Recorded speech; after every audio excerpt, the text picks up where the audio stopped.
Hello, I'm Twyla. And I'm Natalie. And this is Twyla and Natalie, where we're going to discuss the joys and the pitfalls of being a grown woman. I like how you say that. I'm getting really good at it. You really are. Practice makes perfect. I like that. I said I still sound like I don't believe it, so I'm going to let you say it. That's because you just naturally sound shady sometimes. You got that look in your eye like... Sarcasm is not the thing you want to apply to that statement. That's for sure. Well, as always on Twyla and Natalie, we pose a question and then we talk about it and then we open it up and we want the audience to help respond and let us know how they feel about it. So this week's question... it's going to sound a little odd, but it's going to be, I think, fun to talk about. Mm-hmm. So the question I have is 40 the new I don't give a blank? Now, I'm 46. Yes. Twyla is 43. Mm-hmm. We are in our 40s. Yeah, so we are. Our 40s, and it's kind of like the idea of the decade, right? Our 40s, when we hit our 40s, the age of we just don't give a blank. Right. Is it accurate? I know it is for me. Okay. Yeah. Why? I think it is for me because I had my children younger. You know, I was 19 when I had my first daughter. So today I have 3 adult children, 2 younger stepkids. And through that experience, the life experience, I think you get to the point where most people in their 40s, you know, their kids are a little bit older, at least more independent. You can leave them home alone. You start exploring other interests of your own. Okay. And you start realizing that, you know, like your life's philosophy that you have, you know, what other people think about me is not my business. Yeah, exactly. It's a good life motto, y'all. Yeah. I would say I came to that in my mid 40s. Like I said, I'm 46. Okay. So probably really, and I would say with gusto, the last 2 years. Okay. And I wouldn't define that as in, oh, I just don't give a crap. And I want to be clear about that. There's a difference between being yourself, being your authentic self and moving forward. You know, I'm not saying, oh, I just don't care anymore about anything and I'm just going to eat, you know, 6 bars of chocolate every 2 hours because I want to, you know. Okay, so I feel or like never have to exercise. I feel like we're approaching this very differently. I'm happily trying to careen toward the, like, I ate a box of donuts for breakfast. I don't care. But you have, well, and maybe, and you correct me if I'm wrong, though, if you eat a box of donuts for breakfast, you know what the consequences are for that, for your blood sugar, yeah, that's true. Calorically and whatnot. Yeah. But you're not worried about being judged. If you can eat a box of donuts for breakfast in, say, a bookstore where people are looking and watching you, that is truly, I don't give a crap. Oh, okay. So now I have something to put on my bucket list. Yeah, you got to do it in public. If you do it at home, of course you don't care. Nobody's there. Wait a minute. So the caveat here for the I don't give a crap, as it were, is you're not worried about somebody else's judgment for what you're doing and the choices that you're making. Okay. Well, see, I'm never really care about. That. I've had that motto, that life motto for that's why I said good long clip. That's your life motto. So yeah. So it's an interesting question for you, Twyla, because you've lived your life like that probably before you got into your 40s. Yeah, I pretty much. I mean, the running line in my family, probably from the time I left for college, is they can tell me whatever they want, but my mother always ends the phrase with, "Well, you're Twyla, you're gonna do what you're gonna do anyway." Mm-hmm. So, and it was never really meant to be disrespectful. Like, I wasn't trying to disregard what people said to me or regard things that they wanted me to do. It's just I've always had a pretty clear sort of gut level instinct of who I am and mm-hmm. what I need or what I want. Yeah. And I tended to follow that sort of with blinders on sometimes. Mm-hmm. Sure. And just kind of went, you know, I don't have control over a lot of things, but I have a control over me. So then I just kind of rolled. I mean, mind you, it's gotten me in some situations. Yeah.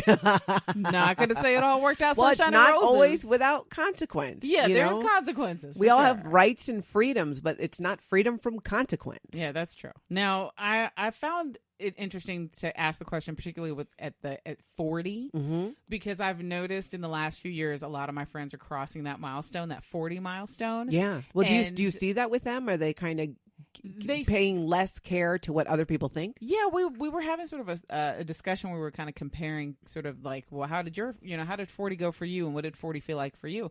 And I remember a very distinct thing happening when I turned 40. Mm-hmm. I decided that I was just going to have more peace in my life. Yeah. And it wasn't like, don't get excited, y'all. Don't email me. I'm not. She's still very confrontational. Yeah, don't worry. Yeah, I mean, this wasn't this. I didn't get all zen on everybody. I just kind of decided that some of the things I used to fight about weren't important to me anymore. You're not going to seek out the conflict, right? Like I used to always be geared up to like, let's go. Like I had the Vaseline in my bag and take my earrings off. Let's go. Wait, what's the Vaseline for? So that when they scratch at your face, it doesn't make a mark. You've never heard of that? No. Okay, wait. So you put it on before a fight? Do boxers do this? Yeah, sidebar. That's that's a fight thing. You've never put Vaseline on your face so that you didn't. Now, mind you, I'm saying that like I've been in all these brawls. Last week at the PTO meeting, Twyla had her Vaseline on. Yeah, like she was ready to throw down. I've literally been into like 2 actual physical skirmishes where it might have turned into something. But I mean, that was well, mind you, my mom and them. I grew up with very hood parents. Like they were raised in the hood. They'll happily, like my mother will happily tell you that she grew up that way, and that's where she learned all her street smarts. And she's the one who taught us how to fight. My dad was from the country; he did not teach us that. So we were, a little slippery when, because especially here I go being, we had another discussion on another day about being sexist. I'm about to say something very sexist. Girls don't fight with their fists; they fight with their hands first. That's true. So when a girl goes at you, she usually have fingernails. Usually she goes for the nails. She goes to grab at something she can pull, or she goes to scratch first before she tries to hit. And then the Vaseline it just slides right across. So though, I always think, and I've never been in a physical altercation with another woman beyond my sister. When we were kids, so this would have come in handy many years ago. That's just down and dirty when you're fighting with your siblings. Yeah, but if you have gone throughout life where you have the time to actually take the Vaseline, I always thought if I got into an altercation, it would be pretty spontaneous. No, girl, stay ready. You're like, listen, wait. If you stay ready, you don't have to get ready. That's how that works. That's how that works. Those are wise words, Twyla. I'm gonna put that up on Twitter without context. No, so I'm sorry. So so the idea of sort of that peace at 40 that you want to have. Like at 40, I just wanted it to be less sort of drama filled. Yeah. I mean, I get into my fair share of drama. Things happen, life happens. Yeah. But I'm not afraid of that the way I used to be. I'll say that's another piece of it, is that 1, I wanted more peace, and 2, when stuff came up, I was no longer like, it's so much drama. It's so dramatic. I can't, what am I going to do? How am I going to handle it? Now I'm just like, really? Are we doing this? Okay, come on, let's just get it done. I don't spin out in my head on things like that anymore. I spin out on sort of the deeper and more important things to me. The things that impact how my kids are going to turn into humans and people. Yeah. I don't spin out on whether my girlfriend didn't invite me to the tea party. Yeah. Oh, exactly. I mean, I used to.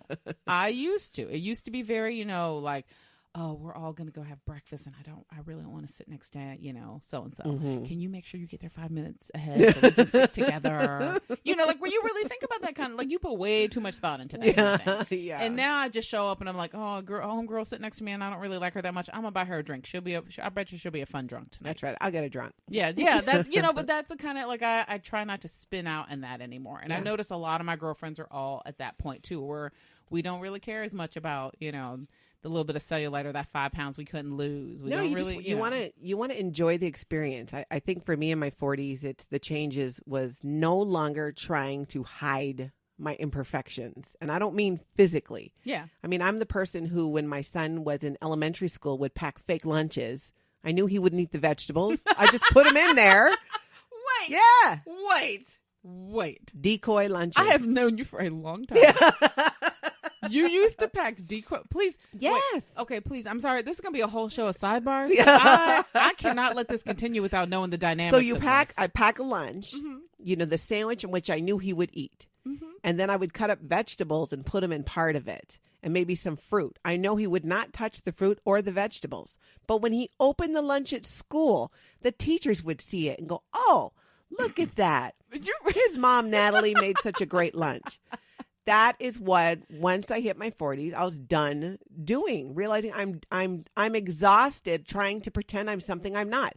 I am not that great a mom, when it comes to those things. No, you are an epic mom, because you pack decoy lunches so that on some level your kid subliminally will grow up and remember having vegetables in his lunch, even though he never ate them. There are teachers that are still walking around to this day going, you remember that, Natalie? You remember she used that? to make the most nutritious She made great lunches for her lunches. son. Yeah. I mean, that is, girl, do you understand what next level mom, that is next level momming right there. But if I did it in a way that it was, if I actually had that in mind, but for me, it was more trying to, what does normal look like? And I know a lot of it was me compensating for having grown up in a cult and living a more kind of secret life and not putting out really who I was or sharing that. Right. And when I got out of that, and I got out of the cult right about when I was hitting 40 and started to figure out who am I? Who's Natalie? What do I like? And why do I care so much? Well, you know what? I think that makes the whole discussion of this, which, to be honest, I honestly didn't even contextualize that when I came up with that question. Mm-hmm. The idea that you did have a very, very unique experience at at what for a lot of us is a turning point age-wise anyway. I mean, that was a significant shift. You made a significant life shift of just fully understanding how you interact with the world. Yeah, the entire world. Period.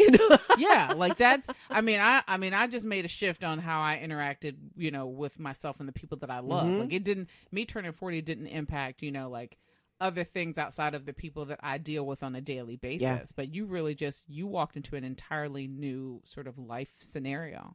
Yeah. At that point. So that would automatically impact, your ability. I mean, you practiced the ultimate I don't give a crap move right there when you walked away from all of that. Exactly. So, and for our listeners that don't know, I grew up in Scientology from the time I was 5 years old and was in it for about 35 years. Yeah.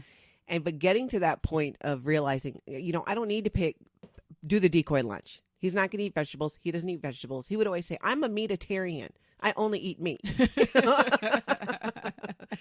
And being okay with it, on being honest. Now, time and place, of course. Yeah. And with our kids, sometimes we need to sugarcoat things a little bit.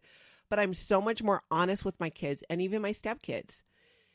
I'll be like, hey, buddy, I got you a ride to your game that's 45 minutes away because I'm going to be working that day. I'm going to come home. I'll be exhausted. And I just don't want to go. See, but I want to be home making you a nice dinner and do that. And I'll go to other games, but I'm not going to make every single game. Okay. And it's so freeing. See, and you know what? They're okay with it. Well, that's because today's kids are just, essentially they've already been helicopter parented to death. So any adult in their life that says, I don't want to be around you as much as everybody else does. They're like, thank goodness. Yeah, they're like, I like you best. I mean, if I were to tell my kids tomorrow, you know what, I'm gonna give you guys a break and just let you do you, and I'm gonna do me over here. My kids would be like, bye, Mom. Like, you see little dust clouds from where they ran from having the freedom to leave me. When I think you're modeling taking care of yourself as an adult, even when you are a parent, and you're modeling, you're setting expectations on both ends, and they're realizing, which I think one of the biggest lessons every child needs to learn is the world does not revolve around them. One of them wanted help with homework on a day we were having a party it was my boyfriend's birthday. Mm-hmm. And it's, my son, and he's like, hey, I said, are you going to need help with your math? He goes, yeah, I'm going to need help with my math. I'm like, okay, then let's do it right now in the morning. He goes, no, can we just do it later? We do it after the noon and after the party. And I said, buddy, I'm going to have some cocktails at this party. By 4:00, I'm not going to be able to do math. I'm not going to be fall down sloppy, but I'm sorry, one glass of wine and I probably cannot do math. Yeah. Not the math that he's doing. Yeah, let's just concentrate. It's hard enough completely sober. I have to go watch videos to do elementary school math. Listen, one of the first things I accepted at 40 was the need. I no longer had the need to be the expert and to know how to do things. Yeah. Like I would run into something I didn't know how to do, and I would go, okay, give me some time. I'll figure that out. And I would spend the next 18, 24, 36 hours Googling and teaching myself how to do something so that I had a base understanding to come back with, even if I didn't wind up being the one who fixed it. It was a horrible habit. Yeah. And at 40 was about the time that my son started getting into the math that was not my level. Mm-hmm. And mind you, he was already past the level. So I was like, here's what we're going to do. Your daddy's going to help you with these things. If your daddy can't do it and Google can't do it, then we'll go talk to the teacher. But I'm not even going to attempt to do it. Yeah. And this has nothing to do with me being a girl who's not good at math. This has everything to do with me being a mom who is choosing to prioritize. Exactly. So this thing is not going to be our thing. Yeah. You have to delegate. We don't need to be everything to everybody. Well, and I will fully admit, you've heard me talk about this here before. I started a business, and this business has a lot of moving parts, things that I've never done before. Yeah. And in a previous life, I would have convinced myself that I needed to be an expert in all of these categories, or the business would have never gotten out of imagination stage. Because you would have just been busy. Because I would have said I need to be I need to understand basic law, and I need to go to law school. Yeah, I need accounting practices, and I need a computer science degree because I'm going to have to build a server at some point. And like, these are not my things. I don't have to do these things. So now I'm smart enough that when I run into a problem, I pick up my phone and I text one word to whoever it is: help. Exactly. Or I text, a couple sentences like, okay, look, not my thing. We have a problem. Who can come help fix it? I'm getting better at that. Part of that being 40 and I don't give a crap is learning how to let go of the things that aren't and to delegate. Yeah, I don't have to be expert anymore. And to ask for help or to admit. And I think as moms, we raise our kids wanting them to have this idea of how perfect we are. To set this example, but a better example is to let them see you fail, not on major things, like don't go ODing on heroin, don't go get a DUI, I love how your examples go like deliciously dark. It's never like, don't let him see you burn dinner. She's like, don't let him see you go D. But it makes the point, yeah, it does. And you're more relatable. And you can then have a good life example of explaining, I messed up here. Or I didn't plan enough. I didn't leave enough time and plan. That's why we were late. Not, I was late, and putting the blame somewhere else. Oh, see, I'm gonna have to work on that because I really do. Even when I'm wrong, and I said I've been practicing trying to learn how to apologize to my children when I'm wrong about things. Yeah. My default is usually nope. It was supposed to go exactly like that. I planned for that flat tire. It's fine. No, we planned to miss the first 30 minutes of the movie because I heard the trailers were not good for kids. But that's part of the evolution, Twyla, is we're letting go in our 40s. I feel of this need to look and be perfect and to behave perfectly. And so much of it has to do with, I think, our children and then our peers in other areas of our life. That's the I don't give a blank part. Okay. I think where we're like, you know what? I messed up. I was late. I apologize. Here's what I'm going to do in the future to prevent it from happening. Now, you know what? I say that to my friends all of the time. I think that was one of the things that I always believed it, but I didn't do a good enough job of expressing it until I hit my mid-30s and in early 40s. Yeah. I always tell my friends, if you're my friend, that's unconditional. So when life happens, you don't ever have to apologize. If you were late to dinner or you had to miss something or something happened, you didn't show up to the thing you said you're going to show up to. I don't care about that. Were you okay? Are you safe? Are you happy? Then you never have to call me and apologize about stuff like that. That's just life. It happens. If you made a mistake or something surrounding that, just own it and, and make it right so that it doesn't happen again. When it's nice when you can be, and again, for me in my 40s, it's been about trying to be more honest and more authentic. I have we all, I think, know so many people, but some of us have really small circles. And yeah, some of y'all Midwest folks have really small circles. But within your circle, your really close friends, you should be able to, if you have plans, and go, you know what, I'm actually just not feeling it. Yeah, I had a rough day. Nah. I don't want to meet for drinks anymore. I'm exhausted. Yeah. And it's okay. You don't need to make up an elaborate excuse about how your dog just got run over while you're running your dog over. Okay, yeah. Okay, seriously. I spent so much of my 30s, especially early 30s, coming up with elaborate ruses for why I didn't want to do things. And the problem is I don't lie. I'm a storyteller, so that it gets super elaborate. Yeah, it's like we'll see you next time. Be like, how's your grandma's gallbladder? And I'm like, which grandma? Oh, that grandma. She's fine. It was a miracle. And then I got to be careful because I've already told some other person that I think like a grandmother died 50 years ago. I was like, oh, my grandma died. And then they're like, which grandma? And then I'm talking about that grandma. And the other one's like, wait, but that's the one with the gallbladder. I'm like, oh, but she's like a grandma to me. Oh, wait. And all of this because I didn't want to go to bingo with you. Yeah, just be honest. Yeah. And sometimes there might be a little bit of hurt there, but again, it goes back to intention, and you have a lot of love for this person. This person loves you. And I've lost friends, actually, being more authentically myself and more honest, because I think that normally happens. That happens. There's an ebb and a flow as you go through different stages of life. Yeah. But I think a true friend is somebody who accepts you for who you are, and knows. You know, my really close friends know you got something going on 40 minutes away. I'm probably not going to go if it's, you know, where I've had a work day or I've had a lot going on, unless short of course, a wedding or something like that. But if you want to do something fun. So you're nice because you already know. Everybody that knows me knows I was a late in life driver. So don't ask me to go too far. Yeah. But see, you set the bar. Yeah, that's true. So that's what I'm saying. They know that. If it's an hour away. Yeah. They're like, I'm going to extend the invite. You know, or, hey, we're planning a girls' trip to Vegas. I want you to know you're welcome, but I know you're probably not going to come. I'm like, dang right, I'm not. You know, I don't want to walk around in some petri dish of semen and I'm going to need an antibiotics afterwards. You have the most colorful descriptions for Vegas. Vegas sounds so appealing when you talk about it. Now, not my jam. I will say this about sort of the idea of being 40 and not giving a crap about things. There are some things that I'm happily embracing not giving a crap about, and it has absolutely nothing to do with me evolving as a person or getting to a higher plane or anything else. It's just, wait, I'm 40 and I can say no to these things now? Yeah. Then the answer is no. Mm-hmm. I have said a firm no pretty much to shaving most of the year. I don't do it. To what? To shaving. Oh, I really don't.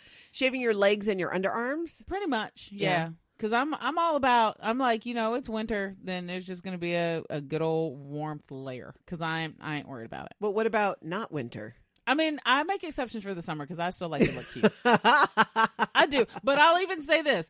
I mean, by looking cute, it's pretty strategic. If I'm not actually going to see other, you know, like if we're not going someplace where like somebody's waiting me, you know, like if I'm not going to some fancy place, mm-hmm. I will probably like shave at the beginning of the week and then not worry about it for the rest of the week. What if it's winter, you're not shaving, but you're going to go get a pedicure? I don't get pedicures in the winter. I don't. Solved. Yeah, I don't. I'm too lazy. See, it's all a part of that lazy. Yeah. I mean, I'm not a big like aesthetic. Like I want pretty toes for me. How does your husband feel about this? He gets laid. It's all that matters. It's all that matters. Because I have to admit, I still shave even in the wintertime and stay on top of it. Because I think about, you know, like scratching his leg with the hair on my leg. My philosophy is if you got enough tricks, they won't care about whether your legs are shaved or not. So I just usually rely on the bag of tricks. I'm good on that. You don't shave your armpit hair either? I do that a little bit more often just because it bugs me. Yeah. I really I only shave the stuff that bugs me. Once you can braid it.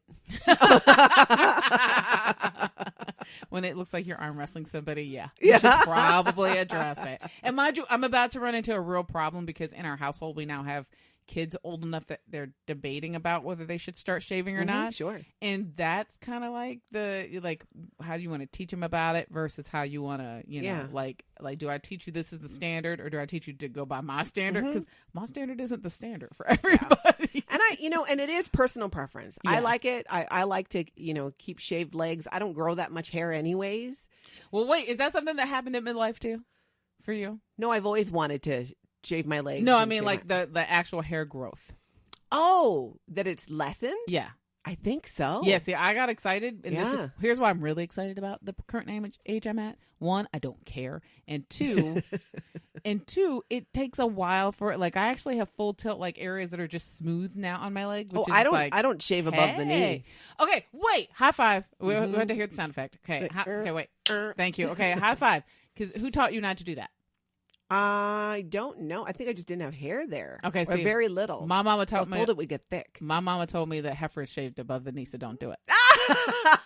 She did. I shaved my legs for the first time at like maybe 14, 15, and I went to shave, and she was showing me how to do it. And she goes, "We don't shave above the knee," because I was going to put shaving cream up there, and I'm like, "Well, why not?" She goes, "Only heifers shave above the knee. What's some boy gonna see it that far up your leg?" And I've never done it. 43, I have never done it. And you probably don't, because, you know, it does make it grow back darker and thicker. It's it's the same thing. I don't either. And now I'm noticing I don't have to shave as much. But I prefer that. Again, I think it goes down to preference. And that's why I think it's so interesting when we talk about what we don't care about anymore. Mm-hmm. You know, for you don't care. You're just going to go ahead and shave. I don't. Me, I'm just trying to be more honest, but also learn to maintain, and this is the part I struggle on, the social, sometimes it comes across as too blunt. And my partner's often telling me like, "Ooh, that's a little harsh," you know. Yeah, you can. Yeah, I would say that, but I don't think you ever do that intentionally. In a No, way I don't mean to. Yeah, you now that's the difference between you and me. When I say it that hard, it was. I was coming for your throat. Yeah. Like, I'm not gonna. I won't pretend like I don't. I was pretty. You know, the only weapons I had were my mouth and my feet. Yeah. I could run fast and I could talk faster. So I got really good at shutting you up or shutting you down if I really needed to. And it was sort of that arc of personal growth of knowing just because you can do it doesn't mean you should do it. Yeah. You know, so I can always tell, like, if you've said something and you don't, it's the intention, you never have intention behind it to hurt someone. I think if anything, when you say things, occasionally you say something that's really blunt, and the only reason it hurts is because you were already somebody was already thinking it, and you expressed what they were thinking. And then you catch yourself like, and I always catch you like when you and the thing I give you all the credit for is you're always really good at, if you think you said something on any level that you think was bothersome, you immediately follow it up with, you know, like you didn't want to come out that way, or you didn't, or if that you hope that didn't bother something. Like you always try to make it right in the moment. Yeah, I want it to be taken in the way that it was intended. Yeah, you try to really explain it. Like if it's me and I'm in the middle of it, then again, like I said, if I'm in this situation, it's usually because you've pushed me, and now you're going to pay. And when you pay, you're going to pay dearly. Yeah. And I've said it, and I'm usually not going to back down from it. I'm usually going to double down with it with some sort of, you know, mom appropriate eyebrow raise or eye roll to go or head cock to the side. Like, and your point is, you know, that's usually me. So yeah. So the fact is, yeah, I really think that, it's something that I'm really impressed with you, in that you're always thoughtful and mindful like that. Like, oh, well, thank you. I'm glad that comes across, because most of the time I think, oh, I'm amazed I have friends at all. No, it does.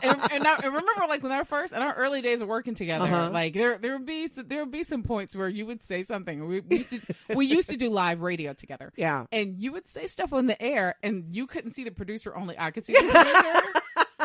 And my job at all times is to be the poker face. Like, I can't alert anybody that something is going wrong here, you know. And I would be the lead on the show, so I had to remember, even with the tone of my voice. Yeah. And you would say something, and we would have this moment of like, say what now?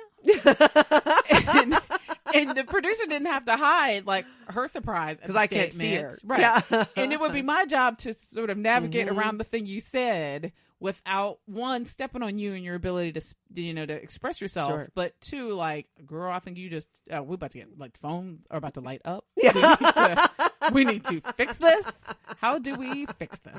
So, I mean, I would say that you've always been very, very thoughtful about that, though. Well, I don't, and I have good intentions, and I'm learning. I feel, and I honestly believe, growing up in the cult, and because it desensitized me so much in terms of empathy and whatnot. And I'm in my 40s, and I'm trying to figure out how to be myself and how to communicate and be honest, but also learn that the social graces of how you communicate certain things, being a little bit more diplomatic about it. Not just, no, I don't want to go to your band concert because I rather go to the gynecologist. You know, it's so boring. You know, you don't say that to a young child. You know, yeah, exactly. But the point in my 40s is I'm more accepting of knowing I don't want to go. I'm still going to go, but I know it. I'm not trying to pretend that I love doing all these activities. You know what, though? Maybe that's the key. Like the idea that you know that about yourself now, that you're not trying to convince yourself that it's something you should want or something that because everybody else says they want it, ding. You should, you know, exactly. you got to do it that way. Yep. Yes, I don't know what that's like. That's not my life.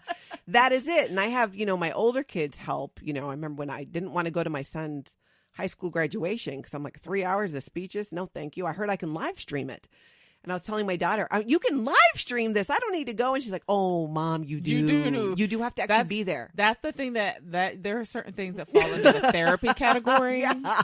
When you look back and your kid, like that one fateful call where your kid's like, you should come with me to my therapist one time. And then it's like a whole conversation about, you know, all the stuff you did not do. It's up there with, I'd like you to come on to the Dr. Phil show with me. Okay. Listen, I have a younger sister, and she's just going to have to accept this because I'm going to talk about it. But we're all middle-aged now, and she still references all of the things that she didn't get in childhood versus the things we got, like the baby books and all that stuff.